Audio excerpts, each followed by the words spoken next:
السلام عليكم ورحمة الله وبركاته. أهلا وسهلا بكل متابعين ومشاهدين قناة محمد الدهشان. فيديو جديد وحصر على قناتي. بتمنى في البداية نعمل لايك للفيديو ونشترك في القناة ونفعل زر الجرس عشان يوصلك كل جديد وحصري. ومساء الورد على كل اخواتي المحترمين اللي بيتابعوني، وصلوا على النبي كده في البداية، قولوا عليه الصلاة والسلام. خلي اعلام الزمالك عمال يلت ويعجن زي الحريم على القنوات، وعمال يلقح على الاهلي وسايب الزمالك خربان. الزمالك خلاص يا جماعة بقى خرابة بمعنى اصح. يا جماعة من النهاية كده زيزو يقترب من النادي الاهلي.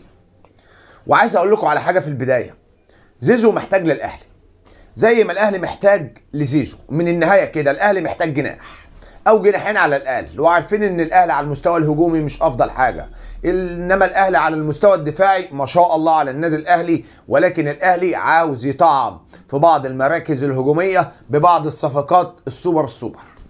وزيزو صفقه سوبر، ما نقدرش نختلف على الكلام ده. محدش يقدر سواء كان اهلاوي او زملكاوي يختلف ان زيزو صفقه سوبر واضافه قويه لاي نادي. فزيزو يقترب من النادي الاهلي. خلي بقى اعلام الزمالك قاعد على القنوات عامل لي زي الستات، عماله تلت وتعجن وتلقح على الاهلي بكلام، والاهلي بيخلص في زيزو.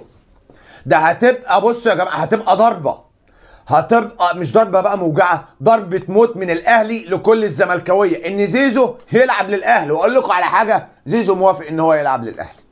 واقول لكم على حاجه، لو الاهلي قال لزيزو هديك $1,000,000 في الموسم، والله زيزو هيوافق. ليه؟ في مكافآت، في بوانز، في حاجات كتير قوي، خلاف بقى القيمه التسويقيه والاعلانات بقى والظهور على بعض القنوات. اهلي، انا لاعب للاهلي، فلوس داخله من كل حته. فزيزو هيلاقي نفسه في اخر الموسم معدي ال 100 مليون مع الاهلي.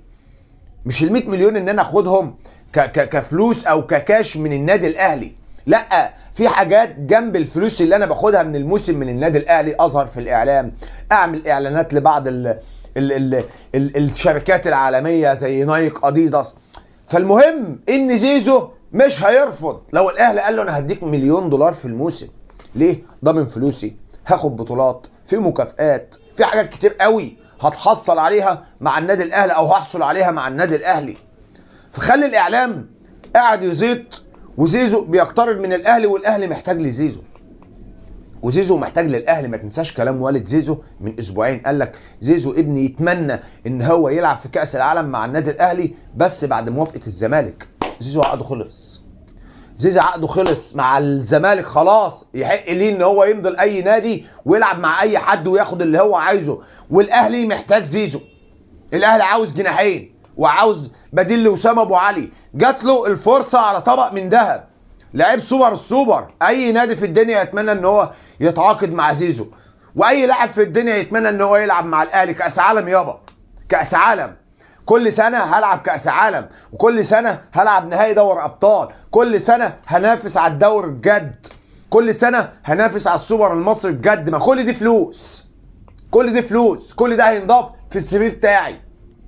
فالنهارده زيزو مين اللي هيرفض يا جماعه؟ ده مش كلامي، موقع ترانسفير ماركت بيقول دلوقتي ان زيزو يقترب من الاهلي بنسبه 45%. امبارح كان بيقول بنسبه 14%، النهارده 45%، ويقترب من الفتح السعودي بنسبه حاجه و20%. يعني في مفاوضات جاده ما بين الاهلي وزيزو، ومش هينفع نقلل من زيزو. ده احنا اللي بنقول عليه افضل لاعب في مصر. احنا الاعلام الزملكاوي قبل الاهلاوي بيقول عليه افضل لاعب في مصر. يعني لو راح الاهلي مش هينفع نقلل منه، فيا جماعه خلي اعلام الزمالك عمال يلت ويعجن وعمال يخبط ويلقح على النادي الاهلي، والاهلي بيخلص مع زيزو. حق الاهلي، ايوه طبعا حق الاهلي، لعيب سوبر. نادي مش قادر يجدد له، جمهوره وصلوا لحته ان انا عاوز 100 مليون، انا بتعالى عليكم، انا الفلوس اهم عندي من الكيان. انتوا اللي عملتوا كده في زيزو، انتوا اللي خلتوه ينفرد وينتنى على الزمالك. ده بقى اتمنى ان هو يروح الاهلي. عارفين ليه؟ عشان تتقدمهم، وعشان لما الواحد يطلع يقول كلمه بعد كده تصدقوها، وشوفوا هيتعامل ازاي في الاهلي. خد ده اللي عندنا، مفيش الكلام ده اللي كان بيحصل في الزمالك او اللي كان زيزو بيعمله مع الزمالك، استحاله. تشوفه مع الاهلي، لما يروح الاهلي هيبقى لاعب تاني خالص. في سقف يا حبيبي للرواتب، اما تيجي تتكلم بادب، تتكلم باحترام في الرواتب. عاجبك هتلاقي الجمهور قبل الاداره بيقول لك بره، هتلاقي الجمهور قبل الاداره بيقول لك بره. لا عشان تروح الاهلي تقول لهم انا عاوز 100 مليون هيتقال لك يا حبيبي بالسلامه. مش هتلاقي الكلام اللي كان بيحصل في الزمالك ده بيحصل في الاهلي، انه كل ما يجي يجدد كل موسم تلاقي الزيطه والزنبلطه دي. يا جماعه من النهايه، انا بجيبها لكم من النهايه عشان بس ايه ما تتفاجئوش بعد كده. زيزو يقترب من النادي الاهلي، والاهلي عارف بيأدب الزمالك ازاي. الاهلي عارف بيرد على الزمالك ازاي، زي ما رد علينا قبل كده في صفقه امام عاشور. فاكرين امام عاشور كنا بنعيط، ولكن صفقه زيزو هتبقى موجعه اكتر من صفقه امام عاشور. ده في ناس هتنجلط، والله العظيم في ناس هتنجلط، وكل ده بفضل مين؟ اداره الزمالك. اداره الزمالك يا زملكاويه اللي محدش بيحاسبها. اداره الزمالك بعد كل اخفاق لكل ماتش نطلع نقول للحكام اصل احنا علينا مؤامره كونيه، اصل احنا مش عارف ايه بالمهلبيه. اشربهم وما ترجعوش تعيطوا. اللي احنا كنا بنطلع نقوله وخايفين منه هو النهارده بيحصل. الزمالك بينهار، بنتايج في كلام ان هو هيروح الاهلي. خد الجديد، في كلام بيتقال ان بنتايج عاوز يروح النادي الاهلي ويلعب كاس عالم للانديه مع النادي الاهلي. وانا قلتها لكم قبل كده، مفيش لاعب في العالم ما يتمناش يلعب للنادي الاهلي. تعال خد بقى الجديد كمان بعد صفقه زيزو. شوف الاهلي بيعمل ايه. الاهلي بيعمل سكواد، الاهلي بيعمل فرقه بجد. الاهلي عاوز ياكل الاخضر واليابس بجد. الاهلي عاوز يبقى هو رقم واحد، محدش ينافسني. انا رقم واحد محدش ينافسني. تبقى الدكه بتاعتي اتقل من اي سكواد في افريقيا. الكلام ده على لسان عمرو الدرديري مش على لساني.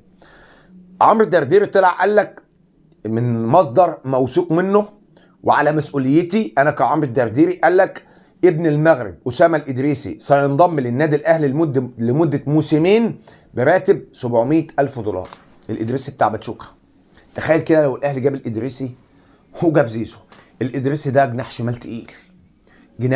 شمال تقيل، وتخيل بقى زيزو جناح يمين، وعندك حسين الشحات بديل، وعندك رضا سليم. خلاف بقى عوده مين؟ عوده الاسد كريم فؤاد وطاهر محمد طاهر. الاهلي في حته ثانيه. الاهلي بيعمل سكواد، الاهلي بيبني فرقه. الاهلي ما شاء الله على المستوى الدفاعي عنده اشرف داري نجم النجوم ما شاء الله. امام المصري امبارح كان في حته ثانيه. يحيى عطيه الله اللي الزملكاويه كانوا بيقللوا منه، واسامه حسن اللي ما يعرفش الالف من كوز الذره في الكوره، اللي كان طالع بيقول لك عليه صفقه سكه. طلعت صفقه تقيله. راجل مسجل امبارح هدف عالمي وحاطط كورتين 2 في العرض قبل كده من ضربات ثابته. عنده اسامه ابو علي، عنده نص ملعب ما شاء الله. امام عاشور امبارح كان متالق، كان مخلي وسط ملعب الاهلي في حته ثانيه. امام عاشور بدا يرجع وبدا يستعيد مستواه، وامام عاشور لاعب تقيل مش هقدر اقلل منه. عندهم محمد مجدي قفشه، عندهم مروان عطيه ما شاء الله. مروان عطيه ما شاء الله عليه، ما شاء افضل 6 في مصر، ما شاء الله على مروان عطيه. عندهم فرقه، بيبنوا فرقه، بيعملوا سكواد. شفتوا الاداره؟ الفرق بين اداره واداره. اداره قاعده بتلقح واداره بتشتغل. اعلام قاعد بيبني وبيدعم فرقته وبيدعم ادارته عشان تعمل صفقات، واعلام تاني قاعد بيتكلم على المنافس اللي هو اعلام الزمالك ما شاء الله. تعال عزيزي المشاهد بقى نسيبنا من الصفقات عشان الاهلي كده يا جماعه يعني ما شاء الله عليه، ما شاء الله عليه. ما عادش يتقارن بحد، ما حدش يحط نفسه في مقارنه اي فرقه في افريقيا. ما فيش فرقه في افريقيا النهارده تملى عيني انا كمشجع تتقارن بالنادي الاهلي. تعال بقى نروح لاعلام الزمالك. ده الفرق ما بين الاهلي بقى والزمالك. الاهلي بعد ما خلص لقائه امام المصري هل نسكت؟ هل نشوف ايه الاخطاء اللي عندنا ونبدا نصلحها؟ لا، كل الزملكاويه سابت الزمالك وعماله تتكلم عن النادي الاهلي. اسمع قناه الزمالك طالعه بتقول ايه، وهسمعكم رضا عبد العال بيقول ايه، وابراهيم عبد الجواد طالع بيقول ايه. الاعلام الزملكاوي اللي بيطلع على قناه اون تايم سبورت. ولكن اسمع قناه الزمالك واضحك. النهارده الشناوي حاضن لعيب المصري والكوره قدامه وجول فاضي. الشناوي طلع يمسك الكوره وقعت من ايده، خلاص اللعيب مفيش سلم، خبطت في جسمه وحطها ببطن رجله. جول واضح وصريح. الشناوي حضنه مسكه حضنه ولا الهوا. شاهد ما شافش حاجه. كرة تانية بالكوع بالبوكس ولا الهوا، تنتهي بايه؟ ب3 نقط للفريق المنافس. ما عنديش مشكله ومش بتاعتي. حققوا العدل والمساواه، واللي ياخد الدوري ياخده، حتى لو الزمالك ما خدوش 100 سنه قدام. ده الاخ مينا ماهر اللي بيطلع على قناه الزمالك، طالع بينتقد التحكيم في لقاء الاهلي والمصري البورسعيدي. ما شاء الله، حلو الكلام، حلو الكلام. يبقى دي اول حاله سمعناها بعد لقاء الاهلي والمصري، عشان انا هرد دلوقتي رد تقيل على كل اللي هتسمعه. تعالى بقى نسمع رضا عبد العال، الراجل المنصف الحيادي اللي بيطلع يقول كلمه الحق، اللي المفروض هو بيفهم كوره. اسمع رضا عبد العال طالع بيقول ايه في فيديو مدته 20 30 ثانيه، اسمعوا. النهارده كابتن، اسمع. رايك في الاهلي النهارده كابتن؟ سيء جدا ولا يستحق الفوز. وانا بقول لعلي ماهر انت مدرب كبير وعامل فرقه محترمه وانت اتظلمت النهارده. ضربه الجزاء يا كابتن اللي كله اختلف عليها. مين اللي اختلف عليها؟ مين اللي اختلف عليها؟ محدش اختلف عليها الا محمود البنا وعزيز السيد، بس هم دول اللي اختلفوا. هي ضربه جزاء مليون في المية طبعا. ده حضن الشناوي، حضن فخر الدين بن يوسف. انا مش عارف يعني ضربة جزاء زي ديت. والمشكله ان الفار فعلا ما يا عم هاته وقول له تعالى في ضربة جزاء. يعني انا ان حملت محمود البنا احمله 15% 85% الفار، لان هو اللي شايفها وعارفها. ده كلام رضا عبد العال. الاهلي وحش، ما يستحقش الفوز، والتحكيم جامل النادي الاهلي، مع ان المصري فرقه تقيله وكسبانه الزمالك، ومش عارف ازاي الاهلي كان وحش. الاهلي كسبان المصري اللي ما خسرش ولا ماتش في مسابقه الدوري السنه دي، ولا ماتش. الاهلي يعني كسبه، وكانت اول هزيمه للمصري على يد النادي الاهلي. ولكن ده كلام رضا عبد العال. تعال بقى نروح لاخر حاجه. ابراهيم عبد الجواد الاعلام الزملكاوي، اسمع، طالع بيقول لك اداره المصري طالعه بتقول ايه، عشان انا عايز ارد على الناس دي بحاجه واحده بس. اسمع. اسمع.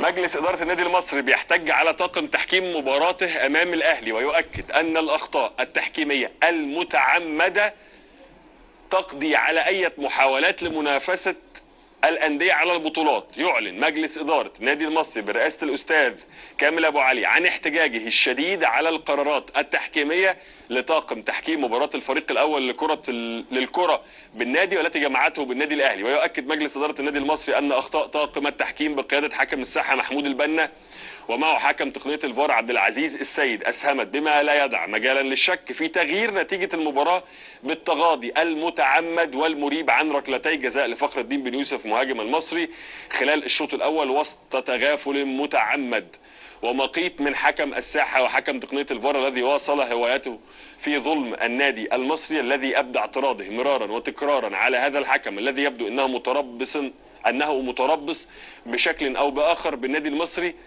لسبب لا يعرفه سواه. ويتساءل مجلس إدارة النادي المصري هل إذا كان الخطأ المرتكب من حارس مرمى الأهلي تجاه مهاجم المصري قد وقع من حارس المصري تجاه مهاجم الأهلي، هل سيكون هذا القرار هو استمرار اللاعب أم سيتدخل وقتها حكم المباراة بصافرته الفورية باحتساب الخطأ، ويتدخل حكم الفار بمراجعة اللعبة التي أجمع على صحتها كافة خبراء التحكيم من المنصفين، مش شايف بس من بعيد، عمن تحركهم أهواءهم وانتماءاتهم ومصالحهم الشخصية البحتة بعيدا. طيب ده وطبعا في بقيه البيان يعني الى اخر البيان بيتكلم عن ان هو شايف ان في اخطاء متعمده اضرت بالنادي المصري وتسببت في خساره المصري النهارده امام الاهلي. طيب انا هنا بقى عايز ايه، ارد بقى على كل الهبل اللي انت سمعته ده. اول حاجه، اداره المصري بتعترض على طاقم التحكيم اللي اضل لقاء الاهلي والمصري، وبيقولوا ان احنا اتظلمنا وكان لنا ركله جزاء. رضا عبد العال طالع بيوصف الاهلي ان هو بيتجامل تحكيميا والاهلي وحش. ازاي؟ انا ما اعرفش الاهلي وحش، بس ما علينا. وقناه الزمالك بتقول ان الاهلي بيتجامل، عشان كده الاهلي حصل على 3 نقط ما يستحقهمش. طب يا جماعه، هما البعده دولت ما بيشوفوش؟ البعده دولت ما بيشوفوش؟ طب البعده دولت ما بيحترموش عقولنا ليه؟ طيب ايه رايك في اللي انت هتشوفه ده او اللي انت شايفه ده؟ ايه رايك في اللي انت شايفه ده؟ ده خطأ على دونجا في لقاء الزمالك والمصري. شد واضح وصريح جدا، وضربة جزاء رسمي فهم نظمي لم تحتسب، لم يتحدث عنها رضا عبد العال، لن يتحدث عنها إدارة النادي المصري، لن يتحدث عنها قناة الزمالك، لن يتحدث عنها أي شخص في الوجود. مع إن نفس الفريق اللي بيعترض على التحكيم في لقاء الأهلي والمصري، ونفس الإعلام اللي طالع بيهاجم الأهلي على أو بيهاجم الحكم اللي أضل لقاء الأهلي والمصري، نفس الأشخاص ما بيتكلموش عن الحالة دي ليه؟ أفهم بس. طب إيه رأيكم يا جماعة إن المصري ملوش حاجة؟ والله أنا شايف إن المصري ملوش حاجة. أول حاجة اللاعب عامل سيميليشن بزيادة عن اللزوم بصراحة، ومش أي احتكاك تبقى ركلة جزاء واتفرجوا على الدوري الإنجليزي، والدليل روح اتفرج على لقاء الليفر والليستر امبارح وأنت تعرف يعني إيه تحكيم. ده أول حاجة. تاني حاجة أصلا اللعبة من بدايتها مخالفة على فخر الدين، يعني الكرة دي لو كانت دخلت الجون الحكم بتاع الفي ار يجيب حكم الساحة يقول له تعالى هنا في فاول، في خطأ، في خطأ على فخر الدين، في خطأ في بداية اللعبة. يعني هنا أصلا ما فيش ركلة جزاء. الخبير التحكيمي جمال الشريف طلع حلل الحالة امبارح، وأكتر من خبير تحكيمي بيحكم وفاهم يعني إيه تحكيم. ما هي مش ركلة جزاء بالعافية، وهو مش بالعافية هنعمل ترند، وهو مش بالعافية هنعمل حوار عشان تاكلوا عيش والحلقات تتشاف. واحد زي رضا عبد العال ده أنا مش فاهم الدنيا ماشية معاه إزاي. الأهلي يبقى كويس يقول لك لا وحش، الاهلي يتظلم يقول لك لا ده التحكيم كان عادل، التحكيم يبقى عادل يقول لك لا ده الاهلي بيتجامل والاهلي كان وحش، والزمالك يبقى متجامل تحكيميا على عينك يا تاجر، الاقي كل ده جوه الجحور محدش بيتكلم، ويطلعوا يتطبلوا للزمالك. ما هو ده اللي خلى الزمالك انهار، التطبيل. انت عمال تطبل للزمالك ليل ونهار، هو ده اللي خلانا. على فكره يا جماعه اللي بيحب حد بينتقده، اللي بيحب حد بينتقده. الناس دي لو بتحب الزمالك هتنتقد الزمالك. شفت الناس دي بتنتقد لعيبه الاهلي ازاي؟ على فكره ساعات الانتقاد بيبقى حلو وفي صالح الشخص اللي انت بتنتقده. انا مثلا كزملكاوي انت ليل ونهار بتنتقدني على الشاشات كاعلام اهلاوي، هشتغل على نفسي، هشتغل على نفسي لانك انت بتسلط العيوب والاخطاء اللي فيا. هشتغل على نفسي واصلح من العيوب والاخطاء اللي فيا.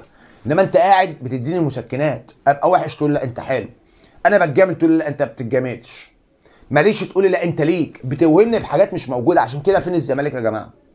هو سؤال واحد لاي حد عنده ضمير وبيخاف ربنا في عمله وفي شغله، فين الزمالك النهارده فنيا داخل ارضيه الملعب؟ سيبك بقى من التحكيم، اركن التحكيم ده على جنب. هل الزمالك النهارده مؤهل يبقى فريق ينافس على بطوله الكونفدراليه او الدوري المصري او السوبر المصري او كاس مصر؟ مش مؤهل. ليه مش مؤهل؟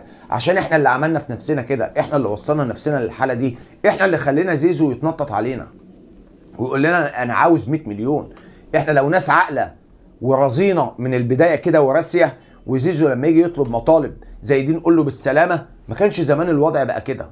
طب اقول لك على حاجه، سيف الدين الجزيري بعد ما اشتكانا او قبل ما يشتكينا كان طالع على اون تايم سبورت يقلل من الاهلي، احنا فرحنا. اهو النهارده سيف الدين الجزيري بيقلل مني وبيلقح عليا. بقول لك ايه، سيف الدين الجزيري منزل ستوري بيقول لك اذا لم تستحي فاصنع ما شئت، حين سكت اهل الحق عن الباطل توهم اهل الباطل انهم على حق. الراجل بيصف الزمالك باهل الباطل، سيف الدين الجزيري ايه اللي هو مننا، من اللي كان بيمثلنا كزملكاويه، اللي كان بيحفل على جمهور الاهلي. اوف احنا مش عارف الجزيري ايه صح، انا اسف في اللفظ. طالع بيوصفني انا باهل الباطل. الجزيري اللي من قيمه 10 ايام ولا من قيمه 8 ايام طلع قال لك انا مش شايف ولا لاعب من النادي الاهلي يرتقي ان هو يمثل نادي الزمالك. النهارده هو بيحط عليا. عرفت بقى ان احنا اللي بنعمل في نفسنا، احنا اللي بنعمل في نفسنا كده مش حد تاني. طب ما حدش طلع يتكلم عن سيف الدين الجزيري ليه؟ اللي وكيله طلع قال الزمالك ليس على قدر المسؤوليه.